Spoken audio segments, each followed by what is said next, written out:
Hello, you Mayhem Makers. This is Mindy with Quilting Mayhem, and I am here about the Big Woods block. So I'm still working on my block number 1, but I told you I would show you that I was doing it with machine applique, like a raw edge applique versus needle turn like Applique, because not all of us have the time or the fans of maybe needle turn, or you maybe have issues with your hands doing that kind of stuff, but want to do this pattern by machine. So I got block number 1 done. Yay!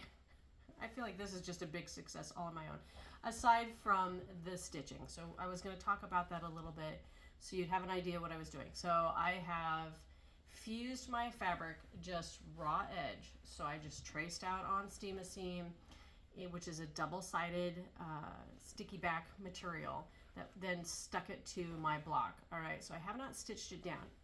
Most of the time when I applique, I do this process. So I am going to do this for this block because I do want to stabilize those stitches, because sometimes if you don't have enough stabilization behind your machine applique, you get kind of a puckery effect even when you play with your tension. All right, so I'm taking a single-sided fusible.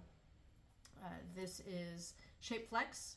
You could also use one that's called Sure Tailor. Those are my two favorites because it's super soft. Like, it's not gonna make your block stiff and crunchy, and that's the problem with some stabilizers, is it just makes it look like what you stitch kind of stands out very firm versus the rest of the quilt. And we want this to be a quilt. We don't want them to be like, oh, I can see all the other stuff underneath that's going on. So this is one of my favorites.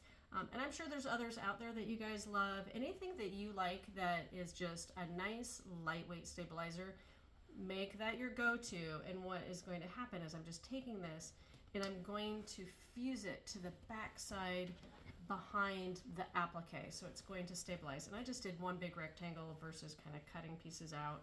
I can always kind of peel some back and trim away later if I want. I work in squares and rectangles. That just makes my life easier. So that's what I'm going to do. So I'm going to fuse it on, and then I did buy Applique's Big Woods threads, and so I'm going to try these. They are an 80 weight, so they are a little bit lighter weight, so the stitching is not going to show quite as much as if I did like a 50 weight, you know, an average weight, or even a 40 weight. And I'm okay with that. I don't want my stitching necessarily to show as much. I just want it to be there to tack it down and just give a little bit of detail to it. So I'm most likely just going to kind of color match as I go, which is what's nice with the Big Woods, is that everything is kind of color matched to the fabrics in here, so I can just pick and choose. If I wanted my stitching to stand out, I would pick a more contrasting thread, but I don't think I want to. I think I'm going to I'll start with the tree, stitch around the tree in this matching, and it is an Aurifil, what is it, color number 6022. Maybe you have it in your room, or maybe you bought the box.